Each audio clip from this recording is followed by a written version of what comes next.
and we can just figure it out Good. from there. No, I leave everything in unless it's horrendous, but nothing has been so far. So dogs are good. Okay, great. And we're currently rolling. And my guest today, I've been looking forward to this for a long time because, in a lot of ways, I could say she's the reason I'm doing what I'm doing because she was the first from my peer group to not only put her neck out there with podcasting, but really stick it out. And now, not the sticking out is bearing fruit. And she is a professional actress. She was nominated at the Burbank International Film Festival, for God's sakes. She owns One Broke Actress. She owns The Women Are Speaking, which is a production company for podcasts geared towards women, if I'm understanding correctly. Yeah. So it's like, what aren't you doing? You date, you're married to Caleb, and you guys have been together, what, 10 years? I mean, that's a job in itself, right? So, but I just want to say thank 100%. you, Sam, for being here and welcome. Thanks, man. I'm so excited to be here. I love being on other people's podcasts. It's so much easier than doing your own. And Hmm. you have been technically you've been a 3-time guest on my podcast because I don't know if you remembered this, but the first episode you recorded, we accidentally deleted back in like 2017. You know what's Do you remember funny? that? I do, and I think I had a string of bad luck because I was Danny Pellegrino's first ever too. Jordan and Oh, the audio was so bad he had to scrap it. oh, that's so funny to I think mean, about. yeah, I don't know if it would have worked anyways with the genre he was doing, but it Yeah. was just like a nice tester. Yeah. Oh, Um, hilarious. yeah, so let's start at the beginning. Where are you Okay. from? That is the most complicated question you could start with for me because I'm not really from anywhere. I was born in Kansas and then we moved to Missouri and then Oklahoma and then Illinois. And then I went back to Missouri for college and then I graduated and then I made my way out to LA. And now I've lived in LA the longest I've lived anywhere. Mm, So, and my parents since then have moved quite a bit. So they're not even in any of the towns that we grew up in. So I don't really have a home base. Depending uh, on who I'm talking to, if they say like, "Where are you from?" Depending on how much I want to talk to them, I'll answer like the Midwest and then give them the overview, or I'll just say like St. Louis or Kansas City or one of the big players. Yeah, yeah. great. Great. So that helps. And that's interesting because I feel like you've been in the same place for like a while too, right? In Hollywood. Yes, we've So, lived in this apartment for 7 years. yeah, me too in this place. Was it a bit of a psychological shift to kind of grow up in a more transient nature, essentially, moving city to city? My Mhm. roommate, my producing partner, he moved like 10 times as a child, and I could see how it had affected him versus me. I stayed in the same house my whole childhood. Do you find that showing up anywhere? Yeah, and I think unfortunately, but fortunately, it was like rough at the time, but now I'm really glad that it happened because I think it made me much more resilient. And I think it made me, I assess social situations very differently. I'm very self Mm, aware. I'm very good at feeling a vibe. I'm very good at taking the temperature of a room. And I don't know if I had always been comfortable where I was, if I would have created that asset, you know? yeah, totally. Yeah. It makes a lot of sense. And it also makes me so what's been interesting with all of my guests actually is we start on the name. Mm. Everybody's had some story about their name in Hollywood. Whether they're sort of whitewashing their name to fit in better 10 years ago, Mm. or they have another actor who's famous. They can't literally use their own name because that actor was pissed. Whatever it is, I wonder what if you had a journey towards your name or that process, or you even thought about it.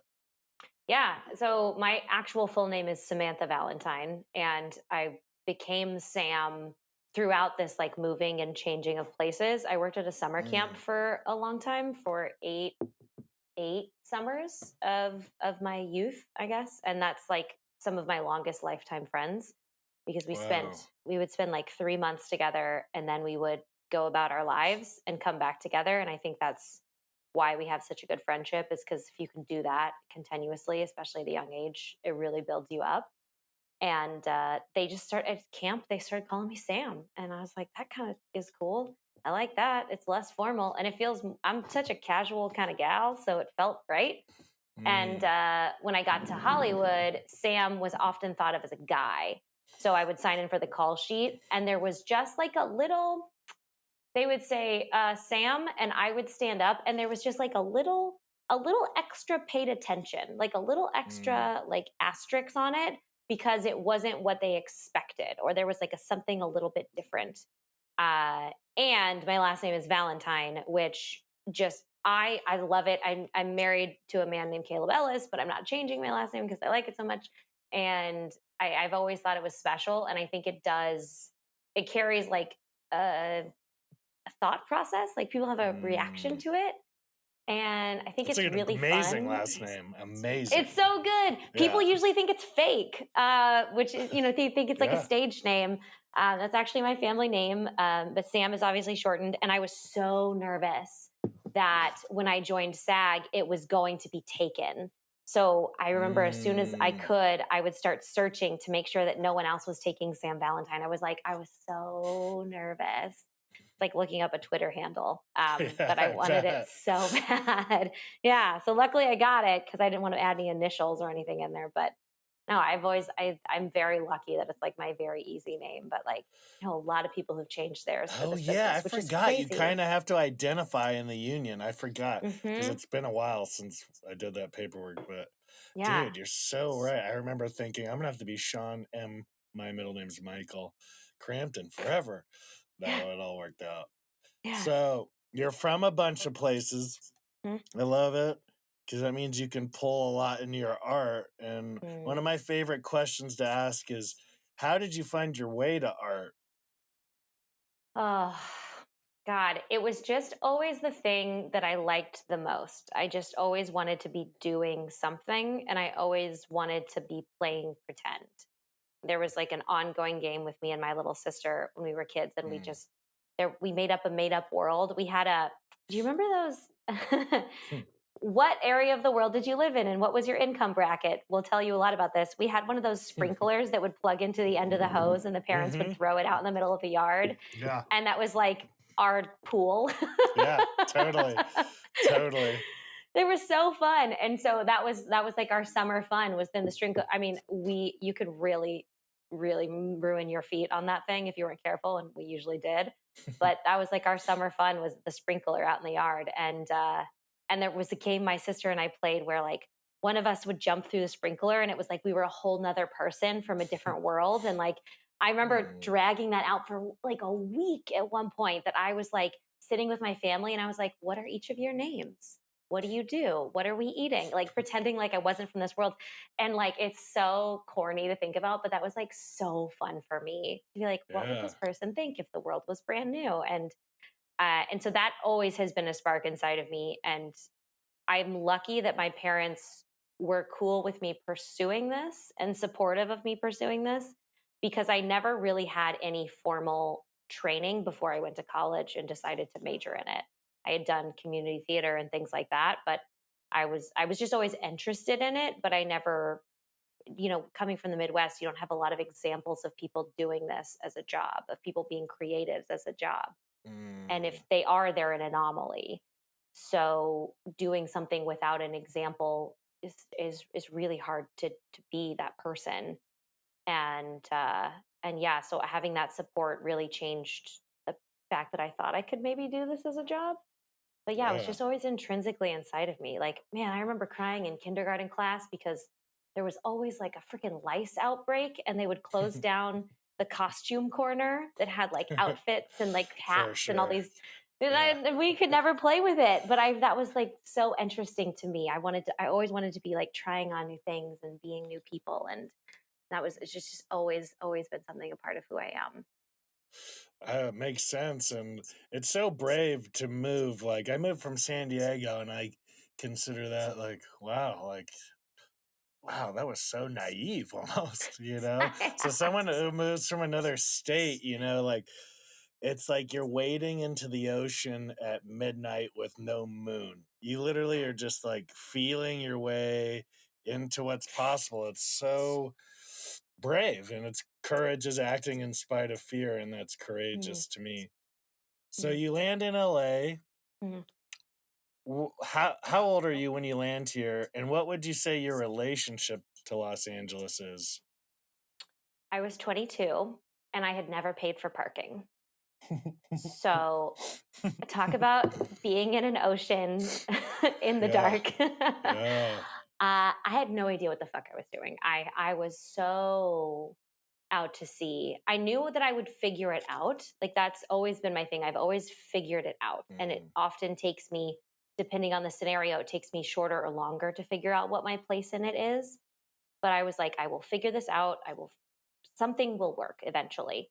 But when I got here, I knew that it was just going to be hard, and it was quite a slap in the face. Having your car towed for the first time is mhm, is wild. Getting your first parking ticket when you're a rule follower is a lot, mm, especially when you're poor and the parking mhm, ticket's $85. mhm, mhm, mhm. Oh my um, God, I know yeah, it. first vibe of having that first pink ticket in your car. It's like the little things that just make you feel like you're not wanted in this town. And Mm, it felt like little pushes like, hey, you don't belong here, or hey, you're not the person who will work here, or just being able to navigate the streets and figure out what we didn't have ways, we didn't have updated GPSs. That I had a yeah, TomTom. I Thomas had a guys. TomTom. Yeah, I had a TomTom GPS. Like, and it was Wow. that was cool back then. So I would like plug in, on the TomTom, like where I was going, put it on my dashboard, and let it guide me. But that didn't have any traffic updates. Like, I was Whoa. just so fish out of water that I realized the only way that I could make it work was if I just led with the fact that I was a fish out of water. So when I would Mm, go into a new room, I'd be like, I'm really new and I'm very open to any advice you have. I'm very new and I'm scared. And because when I placated it and when I was like, I got this, nothing ever worked out. Ever, ever, ever, ever. mm, But if I led with I don't actually know what's going on, and I'm going to say that out loud, it always worked better. People were always more willing to help me because I wasn't putting on a face. I was open to the conversation, and that was helpful. But it was, man, the first 2 years here were just swimming mm. upstream, just trying to convince myself every day that like I could make this work. I swear, I cried on my futon in the little backyard shed that I was renting in someone's house. That there was a guest house. It was a tool shed, and I lived in it for $500 a month in Hollywood. And Wow. What a I was steal. like, "This is the dream." I know. But I remember crying in that tool shed and being like, "How do people go to dinner? How do Yeah. people buy clothes? I don't understand how you can do this." And it just was so nothing made sense.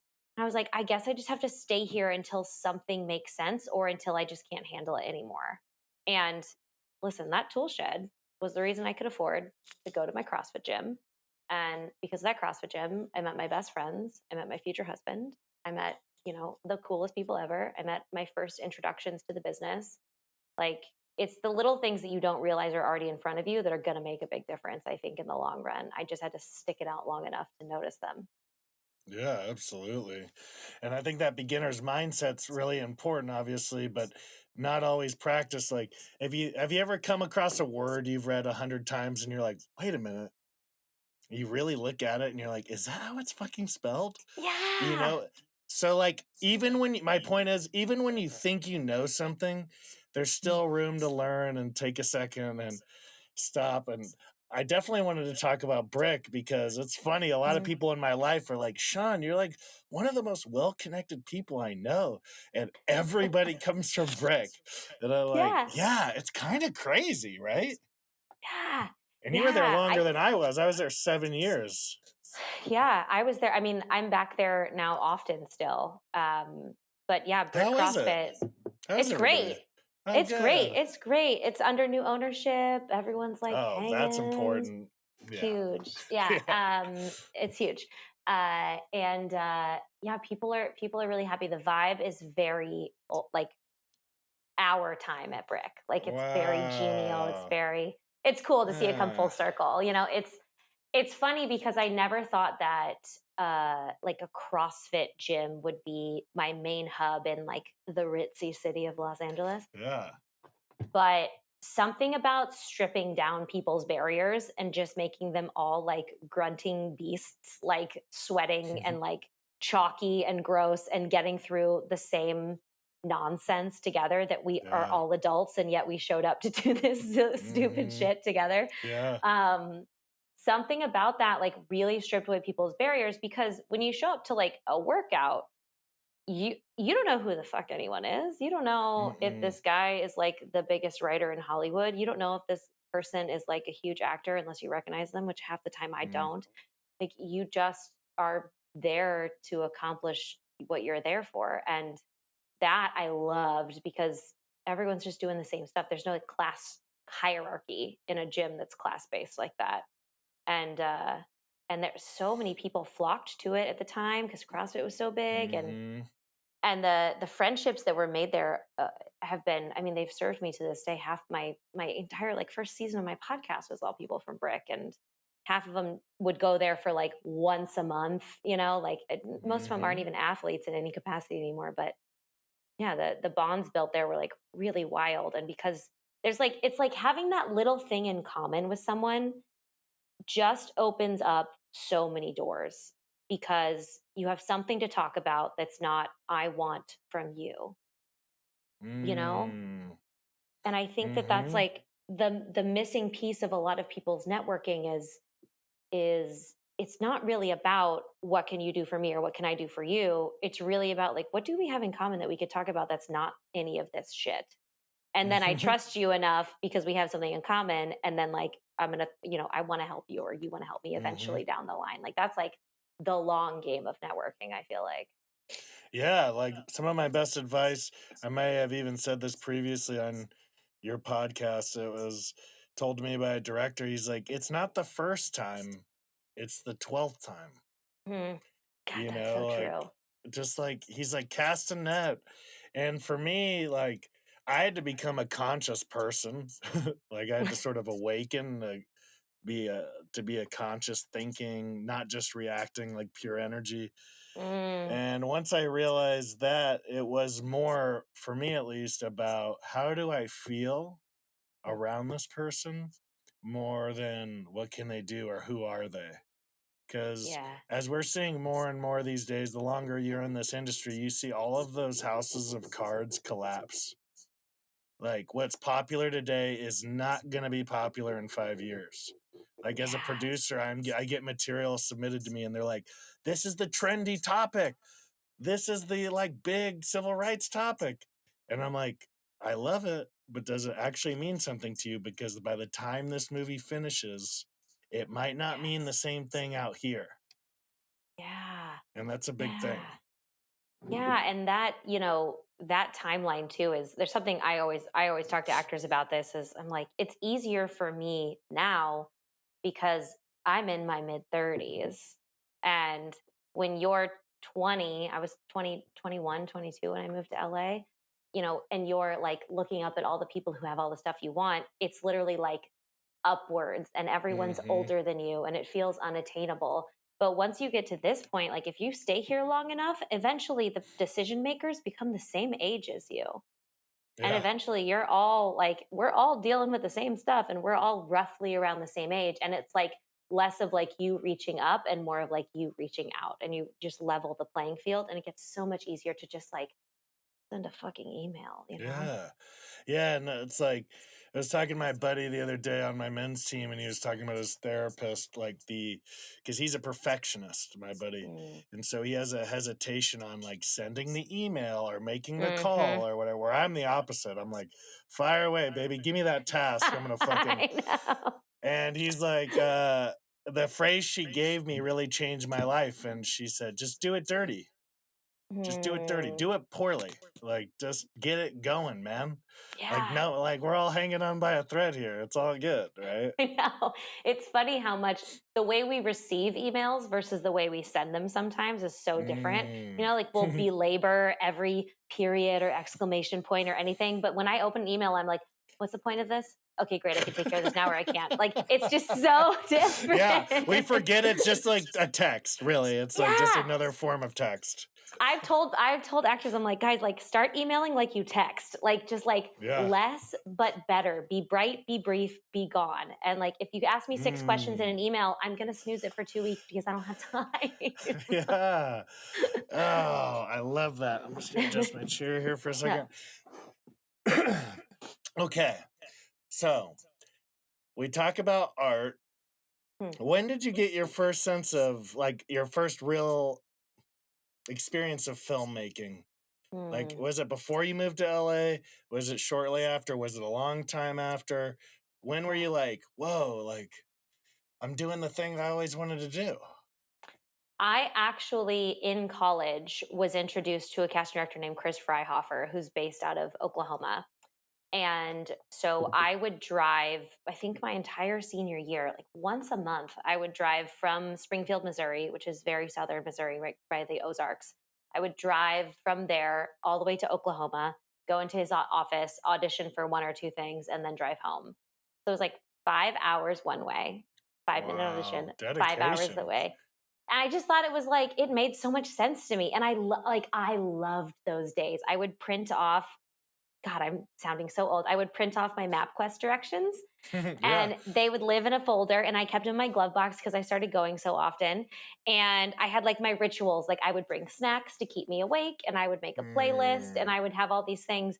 And it was like my going to audition rituals. And it was like my favorite day because I would typically be like skipping class, but I was an acting major. So I usually like the teachers were cool with it, and or I would like write a paper about like what I did in the audition or something like that. And I would go, and it was like, God, I looked forward to it so much. And they were just indie projects, most of them. And it's so funny now because sometimes I have to resurrect that energy because I'll get an audition and like very rarely now am I going across town, which is maybe 45 minutes, yeah. right? And like sometime every once in a while it'll be a commercial audition. They'll be like, can you be in Ocean Park at 4 p.m.? And I'm like, I would rather die. Yeah. And it's like Yeah. 10 times the Yeah. amount of Yeah. exposure Yeah. than anything I went to Yeah. in college. But but it's so So funny. true though. Yeah, it's so real. But it's just that like that was my favorite. And there was one of those projects was called Quivira, and it was a movie that I ended up booking. And so I got to take off like 6 weeks or 4 weeks or something. It felt like forever, but I was probably only like 3 or 4 weeks in college. And I got to pause all my classes and go film this movie in Nebraska. And it was about a couple who gets lost on a road trip and they end up in this cabin and like to stay the night. But once they've stayed in that cabin, they can no longer leave. So every time they try to leave and get back to the road, they end up right back at the cabin. And so they like Whoa. become, it's kind of a great Whoa. idea, right? Yeah, it's great. And there's Great you to know there's film like a, too. it was really fun. There was like a trunk full of old clothes that were left in the cabin, and so like we end up just like kind of almost turning back in time and becoming these like old like characters. Like it was a trip. Interesting. Yeah. But it was really interesting. Like, but it put in like really fun stuff. Like there was a part where like my character gets her period and she's like in the Mm. middle of nowhere in a cottage and they like address it, which was really fun. Wow, because at the Um, time, that was like yeah, this taboo in was a sense, unless you're like this Lars was von Trier or something. this was like Yeah, 2010. yeah. Um, and like the guy who played my boyfriend like ends up like making me like pads out of like leftover fabric. So Oh, like it was wow. this makes me want to go back and rewatch it. I'm sure my acting is horrific, but there was that was so exciting to me because I got to stay there and it was super indie, right? Like I held the Hmm. boom pole sometimes. I We had to rewrite the ending on set because there was like somebody ended up not being available. There was only two of us in the movie, but they added a character and they had to take him out at one point. So it was like we rewrote Mm, like a weekend. Like hmm. there was one point where I accidentally broke the tiny lamp we were using, and we had to go like to 6 stores to find a lamp that would match it for the scenes. We were all the crew, the cast. I slept in the upstairs of a rented house we had. It was a trip. And Yeah, I man. was really like, this is cool. And also, I want to work on big sets so that like there's always a bathroom here, or that like Yeah, yeah, I'm not yeah. always cold, or like jokes on Some good me, you're lessons. always Yeah. cold. But it was just, it was such a moment, and it was such a, I'm so grateful to that team, that those Kevin and AJ, I think is his name, I can't remember. Kevin, actually, funny enough, the guy who wrote it and one of the directors, lives now a block from me. And Whoa. yeah, I ran into him like a year ago. Like, you live here? Wow. Crazy times. But that was the first time I think that I created something. And then I moved to LA, and then I didn't book forever. I know it's a total culture shock to move to LA. I want to ask you something, but before that, my buddy, he's a big post sound producer in town. He did like the most recent Eddie Murphy, Jonah Hill movie, for example, Game of Oh, Thrones, great. all that Yeah, yeah, stuff. yeah. And he was telling me about working with Tom Cruise. And I was like, well, what's that like? And he's like, honestly, it's crazy humbling because Tom can do every crew job professionally. He says he knows the mics, so he knows how to approach the mics in ADR sessions. Like he knows what the mic is, and he knows how. Like he said, he could professionally sound mix a movie. He said he's Wow. obsessed. So anytime I hear an actor be like, "I don't want to," I'm like, the biggest movie star in the world is dying to learn. So it helped me open and like kind of let go of some old shackles of like only being an actor, right? It's like, no, like open up, explore, see how you it obviously benefits him in some way, clearly. Yeah. Yeah. And just, well, it brings him, I mean, he gets to be a part of everything, right? You're not just like Yeah. showing up on the day, which is really cool. Yeah. I always found that really inspiring. And Yeah. what I wanted to ask you, so you book a movie, you're still in college, you're still in training. How has your approach to a role differed from that place to now? Like, what are the Oh, big sweet differences? Jesus. I Yeah. can literally, I was telling this, so I'm so glad you asked that, because I was telling this to someone the other day, and I was like, this is so embarrassing. I had no understanding of where character attributes came from other than creation. Because up until then, I had done theater training. So to go to the nuance of film and television, where it's very small and like very different, obviously I booked the role, so something must have gone right, but I didn't, my motivation behind the lines were the lines. I Hmm. can tell you for a fact. I was like, I'm really good at this because I'm super off book. Yeah. Like, and I remember there was one scene we were filming in the cabin, and I was just like, when she gets nervous, she like rubs her arm. And I was like, that's something. That's a thing that she does. When she gets nervous, she rubs her arm. And it was like, Sammy, honey, like there was no motivation. There was no like, what is fine? You want to do that? Cool. What is her backstory in your brain that makes that relevant for Hmm. this thing? Like, and what does she Hmm. actually want in this scene that she's nervous for then? Like, dig into that instead Yeah. of the stupid shit. So, if anybody ever watches Corvira, you can probably see me like rub my arm a lot. So now, listen, it's like an ongoing process. I have so much to learn, and I am back to that place of beginner mindset where I'm just always looking for more, for what can I take away from this? What can I do with this? I am lucky that I've booked enough at this point that I trust myself, but not enough that I think I'm perfect. Yeah. And I also am really excited to find myself. I think I've kind of just figured out my essence and Mm. who I am, and being able to confidently stand in that without trying to wash myself away and be a big blank canvas for every role has been quite the journey. And right now I'm working with a coach named Elisa Perry, and she's fantastic. And I tend to get a little too analytical. Like I'll find a lot of stuff in a scene, and I'll like break this character down in like all these ways. And she's like, "Hey, what is really scaring her about this scene?" I'm like, Mm. because she just wants to be loved. She's like, "There you go. That's all you needed." She's like, Hmm. "Let's do it again like that." I'm like, "Oh, right." So I think, and then finding the place that I fit in that, right? Like finding like what my character of that looks like, and not trying to be what I think this could be, which gets easier in terms of knowing yourself, but also harder because I know casting directors now and I know the Mm. tones of these shows and I know I can guess what the person is going to look like on set. And sometimes that serves me and sometimes it doesn't because it blocks me from being creative with what I could potentially do with it instead of thinking I know exactly what they're going to do with this. Mm. Hmm. I really love that. Yeah. You got to be open. And I love the beginner's mindset. It's funny, like your coach, I love that she said that because that's often how I'll be coached too. Is like, hello, this thing. But they can't counterbalance you if you haven't done the other work.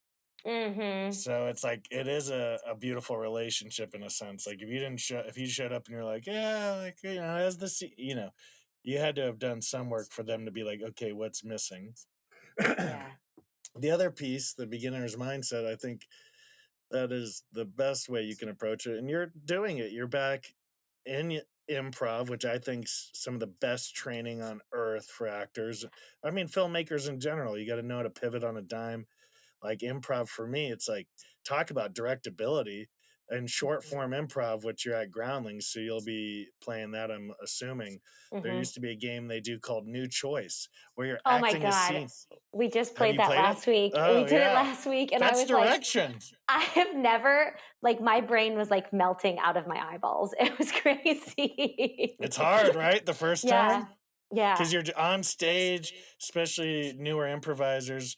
Obviously, Sam's a professional, but improv is like Oof. a Not an different improv. beast, right? I am Yeah, not it's a an different and not a beast, right? professional improver. No, no, no. Yeah. Yeah. Yeah, absolutely. Yeah. And so, like, you're there and you're thinking, right? I remember being the first 3 years, because I did improv 9 years straight. The first 3 years, I was just in my head, like, funny scene, like, just all these, it wasn't congruent yet. And so when Mm-hmm. they go, new choice, you're like, I just barely had the one. I'm, I I'm hanging on by a know. thread. I So know. that's one of the best games, though, for directability, if you really think about it, because they're asking you to pivot on a dime and mean it.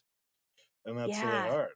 Yeah. And getting out of your own head because, like, that is what, talk about how I said, like, I get very analytical. I want to plan and I want to know Hmm. exactly what this is going to look like. And I want to craft this perfect scene for whatever that means.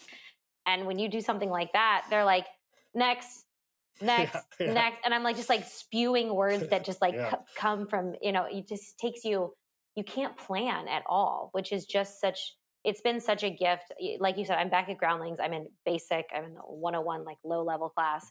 And it's so nice because going back to something that I feel like I probably should know how to do this pretty well is like, it's so different post pandemic. One, because I'm just Mm, so grateful to be in a room with actors. Like, mm. oh, let's be next to each other and like interact. It's so, oh, it just, like, every time I go, I'm like, this is great. And I also picked improv because I wanted to show up with not preconceived homework. And I know as I go up Yeah, in the levels, like, if and when I do that, there will be some homework involved, but like, just showing up without having like a scene ready sometimes is the mental refresh I need because I'm really good at homework, but I'm not so great at like follow your brain and your emotion in this and just like see where it takes you. Like, that's, to me, that's kind of the scary part, right? yeah. I'll tell you guys about um, my most recent coach and teacher. His name's Adam Harrington, and I've hired him before, and he did a full season or two of Bosch. So maybe you guys Mm-hmm. overlapped. Really handsome, blonde detective type, incredible actor.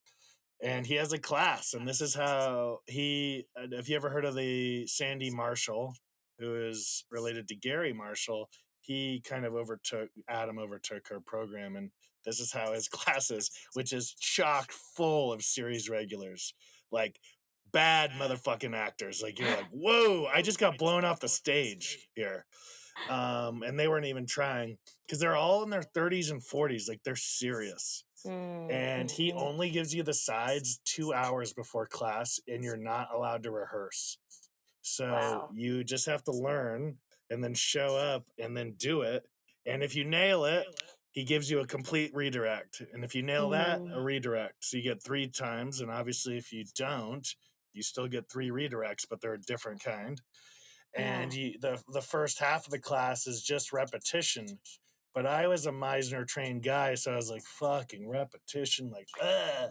And I really was. 5 years at Playhouse West, it's like Mm-hmm. enough doors and activities for 10 lifetimes.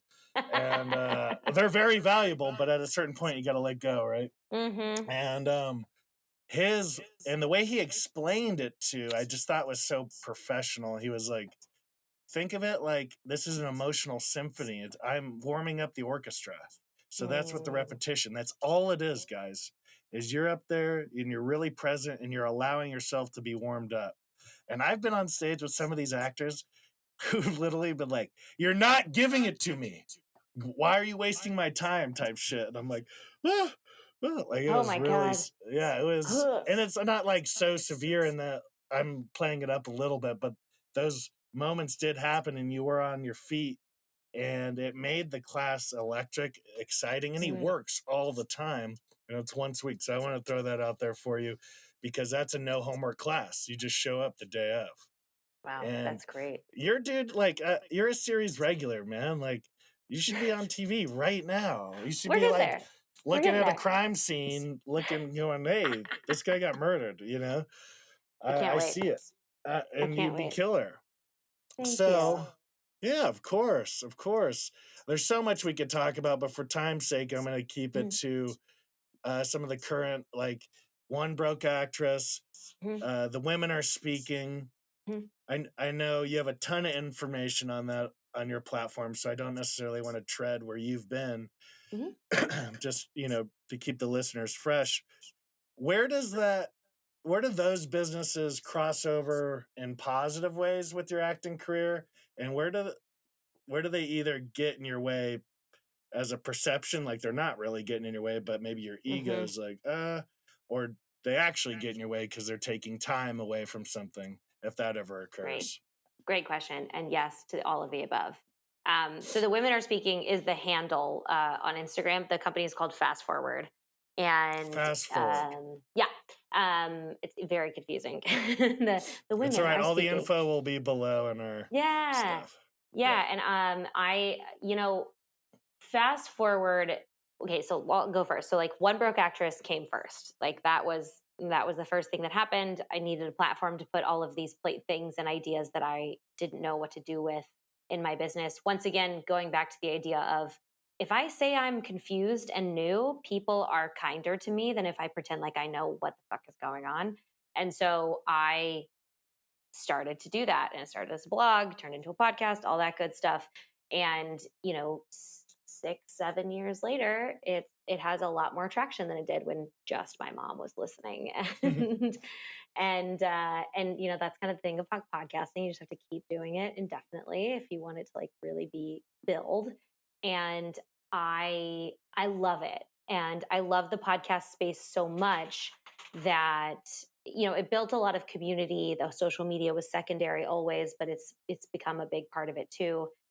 And now I have my own community and like my Patreon. That also is like there's going to be fun updates to that soon. And Sweet. yeah, I'm really excited because some cool things coming down the pipe. But um, that that became a huge time taker upper in COVID. It existed since created it in 2016. The podcast came out in 2017, but COVID was the first place where I could kind of take up space because everyone wasn't booking. So it didn't matter that I wasn't booking. I Mm, wasn't so scared of sharing my opinions anymore. I was also just like, fuck it. yeah, fuck it. Whatever. We're Yeah, literally living in a pandemic. Like, who cares what I put on the yeah, internet right now if it's not the best advice about a self tape? I don't care. yeah. And that opened up a lot of doors for me. I get to talk to people all the time that maybe I not have no right speaking to. I get to it's the reason that my reps knew who I was that I have now. Mm, There's been a lot of gifts in that, and I love it, and it benefits. It's my favorite thing in the world. Because I was so involved in the podcast space, people started coming to me and asking me about podcasting. Hey, I want to start a podcast. Can you just can I buy you coffee? Or hey, I have some questions for you. And it became such a thing. I took a business class in COVID because I had the time. And the business class was like, what do people come to you for? That could be your business. And I was like, no, I'm not an audio engineer. I can't do a podcast business. That's not true. Podcasting doesn't need to be perfect audio, it needs to be quality content over a long period of time.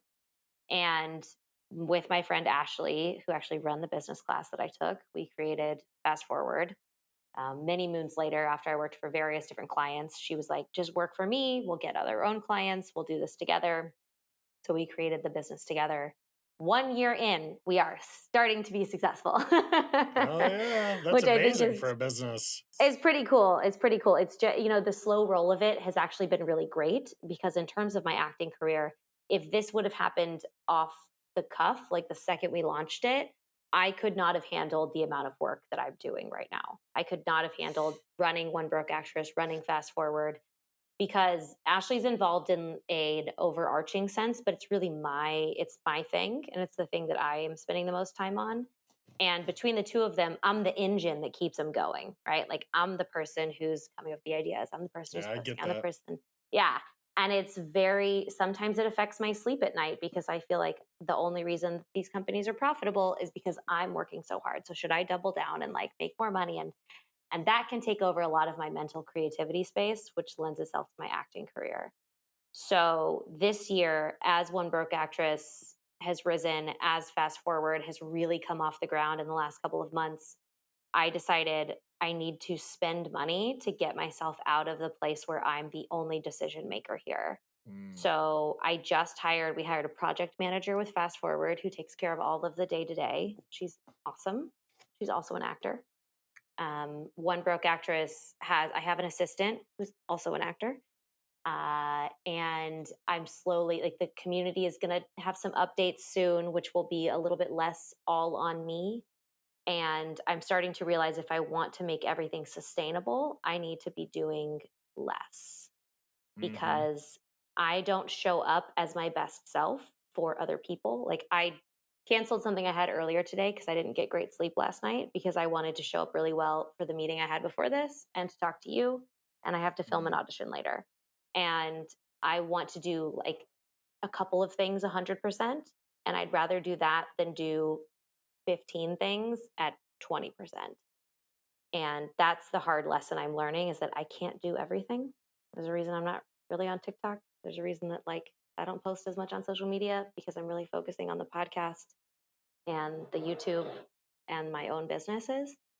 And figuring that out is the kind of thing that's really going to make this all sustainable. But it's been a process. It was not easy. And there are days where I was like, should I just burn everything to the ground so I can just be an actor? But I Yeah. no longer know anyone who's just an actor. I think everyone is some form of hyphenate. Yeah. I'm really excited because SAG is recognizing that now.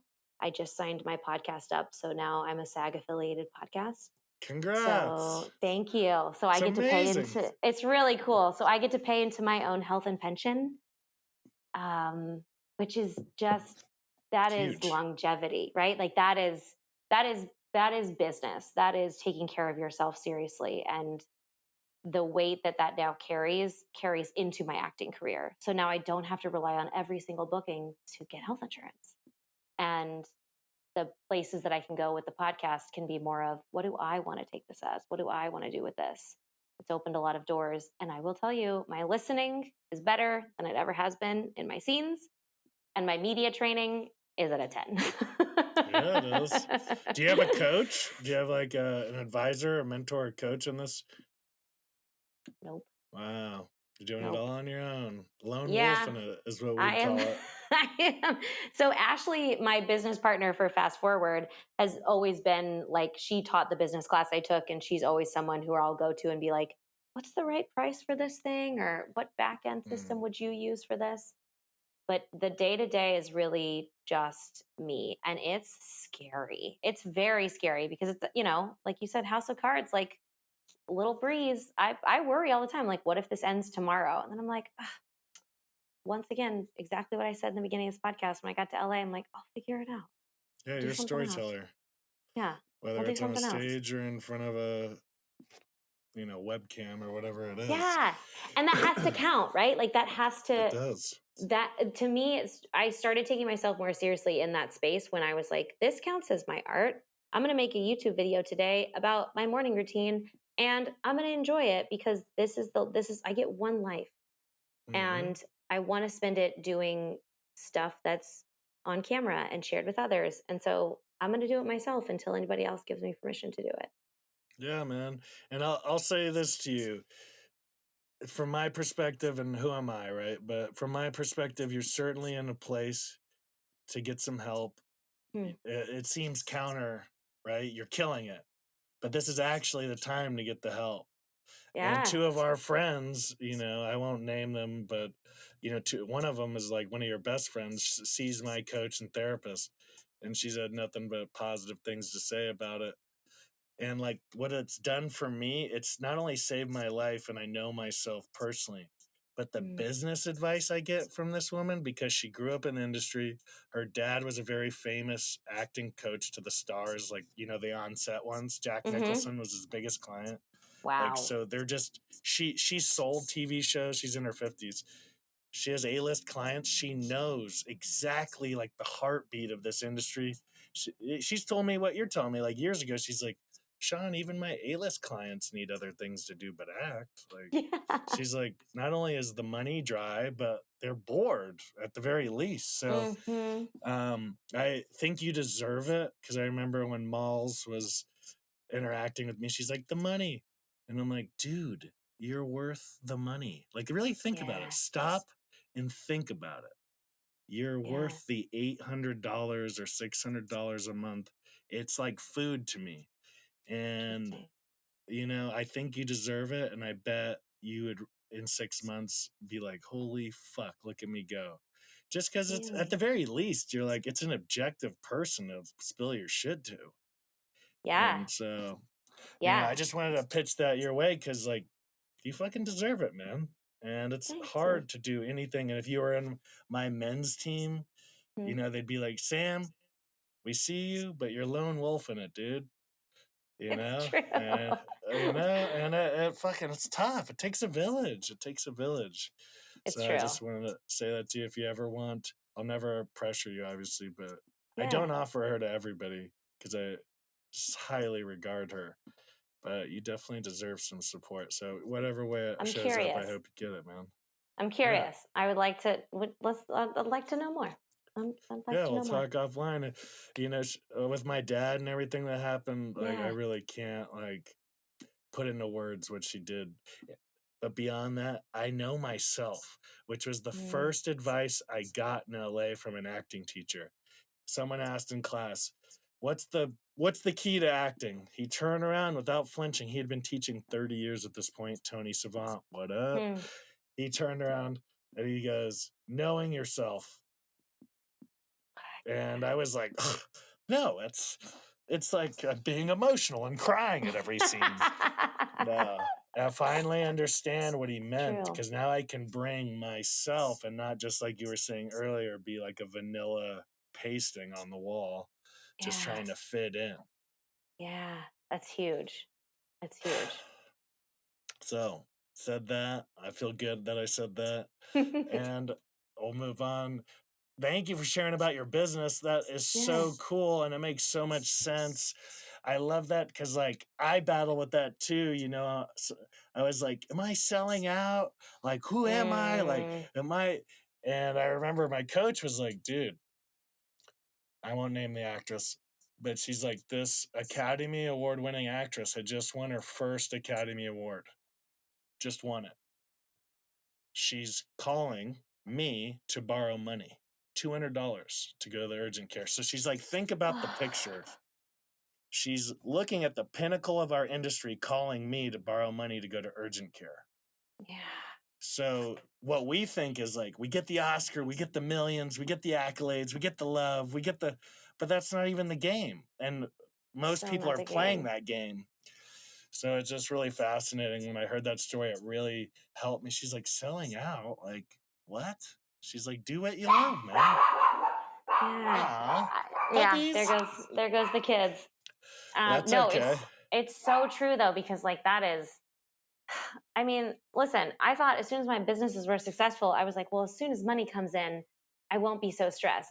Lies. As soon as money No, comes in, you're going to be super more stressed because you're going stress. to want to keep it and you're going to want Yeah. to keep it going and you're going to want to make sure your system's in place. Like it's never ending. And so if I know I'm going to be, if this is, if I'm always going to be like nervous or stressed about something, then like if it's always, is it never? Like, Yeah.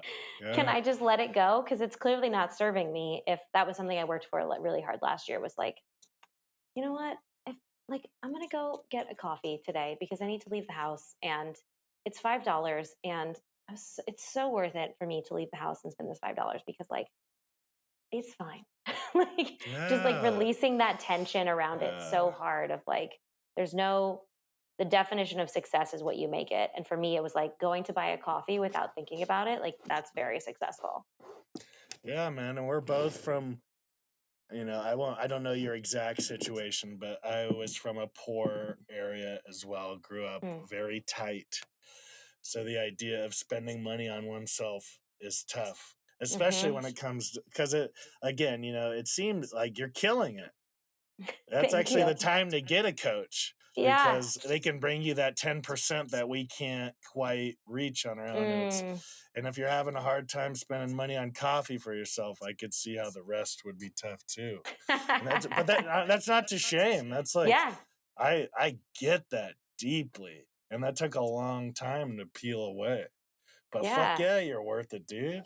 Fuck Yeah, yeah. dude. We're so listen, one day I'm gonna have a full sprinkler system and not just the little one you plug into the hose in the yard. You know That's what right. I'm Maybe saying? even a pool. Maybe You even know. a pool. Okay.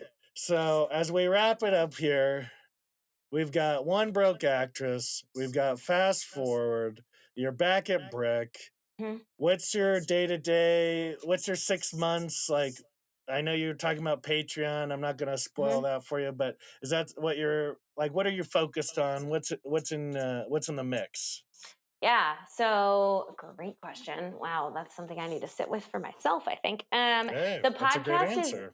the podcast is definitely I made my word of the year this year, which I don't you always do this, but I was like I need like a guiding force because I'm Smart. getting to a place where I'm getting in this middle ground of I could go this way, I could go that way, all could be successful. What do I want to do? Um my word of the year is blinders because Mm, I need to stop looking at what other people are doing and or letting my thoughts about what they're going to think what I'm doing is doing affect me. Because if I'm looking at this podcast that has about the same downloads as me, but they have really like all of their episodes are like very to the point and like tons of takeaways and da da da. But sometimes I want to do an episode because like I don't feel very good today and here's how it feels. If that is more smart. I love me, that. yeah, because if that's more me, then like my blinders are keeping me from being like, well, if they see me doing that, they're going to think I'm unprofessional, and then people are going to stop listening, and then it's it's just not how it is. So Hmm. keeping those in place, I came up with like anchors. So my anchors for this year are obviously my acting career, which is staying in coaching and right now doing improv, and we'll see if that where that takes us from here. Just to stay creative, to stay active and meeting new people. Hmm. um, my second anchor is keeping Fast Forward up and running with me not doing as much input. And that's really exciting to me because it's kind of how it's starting to work. My third is One Broke Actress's podcast. And my fourth is One Broke Actress's Patreon. So my community that covers like community, it covers the podcast that keeps me going, it covers my business, it covers my creativity, which could mean like going to see a movie or watching Hmm. the last movie stars on HBO or whatever that is. And then above all, keeping that in mind while still being a present person in my life. So Mm. looking at my husband when he comes home from work, not just being like, "Duh, duh, duh, duh, duh, hey, how's it going? Like back on my computer, like petting my dogs and actually deciding to spend 5 minutes looking at them. Like they're seniors, they're not going to be here forever. I need to actually be present. When I go for a walk, leave my freaking phone on my desk because it's 10 minutes Yes. around the block. So it's not exactly like tangible takeaways of what I'm focusing on, but the things I'm doing are working. So if I can just maintain all of them while enjoying the process, they will automatically up level. And if I can stay present in all of that, I think my whole life will up level. So that's what I'm focusing on. Love that. What would you say, Yes. like, you mentioned the word anchors, which I really love. Hmm. Do you have personal anchors, like, beyond, like, fuck everything? What does Yes. Sam need to feel good in her day Mm. in this moment? Is it, you mentioned going for walks. There's things like, I know Hmm. for me, if I don't do X things, and especially if it adds up 2 or 3 days in a row of it, like when it was heavy rain and I couldn't work out and I Oh, couldn't go on my 2 mile walk and I couldn't do these things, my depression kicked up bad. yeah. And so I wonder if you are like, what are your anchors in your personal life that Yeah, help? it's so true. I have to move in some Mm, capacity. Right now I'm training for something which is really fun. So like we're cool. What are doing you this training for? it's called High Rocks. Never heard of it. It's this athletic competition. It's not CrossFit, but it's not running a race. It's like a middle ground. So Cool. it's this set workout and they do it like all over the world in different places. We're doing it at the end of April and it's Caleb and I are being partners, which we've never done a competition together before, which is will be super fun. But it's like you run 1,000 meters and then you tag team like 30-pound sandbag lunges, and then you run 1,000 meters and then you like tag team 100 wall balls, and run 1,000 meters, tag team like a 1,000 meter ski erg, Wow. run 1,000. It comes out to like 8,000 meters plus like all of these athletic things in between. And it's so fun. I just did a couple of half marathons and I was like, what else can I do? Because I have to like have it's fun to have a point to something. Yeah. I've been working out Yeah. for like 15 years. So like to have something Yeah. to work No, for I has been get kind of it, fun. dude. So this has been really fun. So that's something, but moving every day, whether it's like right now I'm training, but like then I just like I have a treadmill in the corner of my room and like I can just put on my iPad some show and just walk. Like if that's all I have time for, to just like move my feet. That is Mm, like a non-negotiable in my day. If I sit at this desk all day, I will lose my mind. I will yeah. lose my mind. And I will not like pay attention when people talk to me. Mhm. So that's one. I have to get outside at some point. Having 3 dogs in an apartment is a gift in a way because you have no choice but to get outside no matter what. Um, it's a non-negotiable. And lately, like sleep has been so up there, and my sleep schedule is so grandmotherly, so very grandmotherly. We get ready for bed around 8 o'clock. I'm Love in it. bed by 9, reading. That has been really nice. If I switch to doing more improv work, it might have shift because all of those shows are so late at I night. know they're so late. I was like, can a bitch get a matinee? Yeah. Like, Yeah. Seriously. oh, Trust like me. a Sunday at 2 would be really nice. Um, but we'll see. Maybe I can create Run to Groundlings one day. Yeah, I was But just gonna say. it sounds like a good. I would go to that, like a brunch. You know, Yeah. oh, that's such a Yeah. good idea. But those are non-negotiables, definitely. And there was just something I thought of when you said that. Oh, the way I structure my days now is very different. Like I told you, I mentioned it earlier, but I space out my meetings, and I try not to have more than 3 meetings in a day. So, like, whether there's Zoom, whether it's like meeting with my acting coach, whether it's filming an audition, working with my Patreon team, I try to only have 3 things a day. Some of them are like 2 or 3 hours, and some of them are one. But if I can have space between all of them and there's only a few, I don't wake up in the morning dreading my day. Or I don't wake up with like Mm, oh, I have to go from this to this to this to this. And that mm. energy like sticks. So, and sometimes people hate it because they'll say, like, hey, it's today is March 15th, and I'd love to have you on my podcast. Are you free next week? And I'm like, I'm free May 12th. Mhm. And they think I'm crazy. And I'm like, no, that's actually the next time I have available. And sometimes it doesn't work out for things because it really helps me to just have less in my day and do better quality work. So that's been a big one lately because That's woof, huge. I can Great energy overprogram myself. conservation. Yeah, it's been a long lesson learned. I'll say that. Hey, at least you're learning it. Most people go their whole life not learning lessons. It helps. It helps that I don't. I mean, listen, I don't have kids. I don't have. I make my jobs my own hours. I make my own meetings. Like I make my own availability. So I have everything. because I have everything in my power to change my schedule, why would I make it anything that I didn't like? Like, it's not worth Yeah. an extra $100 a month for me to like wake up every Tuesday and hate Tuesdays. Too many Tuesdays Hmm. in life, you know? Yeah. So many Tuesdays. That's my memoir. So many So many Tuesdays. Tuesdays. Tuesdays with Sean. uh, well, Sam, we're just hitting an hour, and I'm going to end this like I always try to do, which is to give you a little love. Um, Aw. I have so much respect for you and have so much love for you, and I'm so grateful you're in my life. I know we're not day to day close, but I feel like whenever I talk to you, you're always just so real, so kind. And I don't mean nice, because nice is superficial. You're a kind person and honest and just open and free with your Mm, information, which you've gathered a lot of.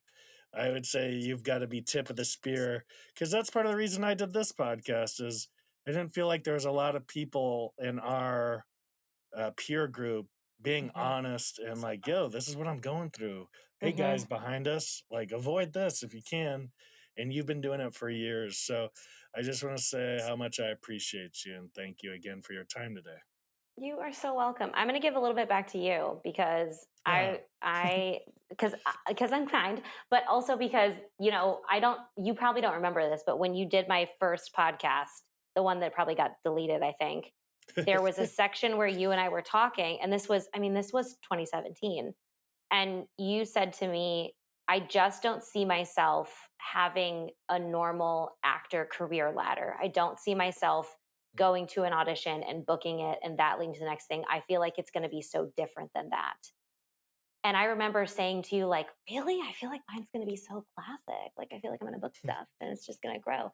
But that thought has sat with me. And I think about it often because I think about one, you've really taken that to another level with all of the things you're doing, all of your own work you're making. It's just like, it's incredible. And I think you took it so seriously from that jump to where you are now. And Mm.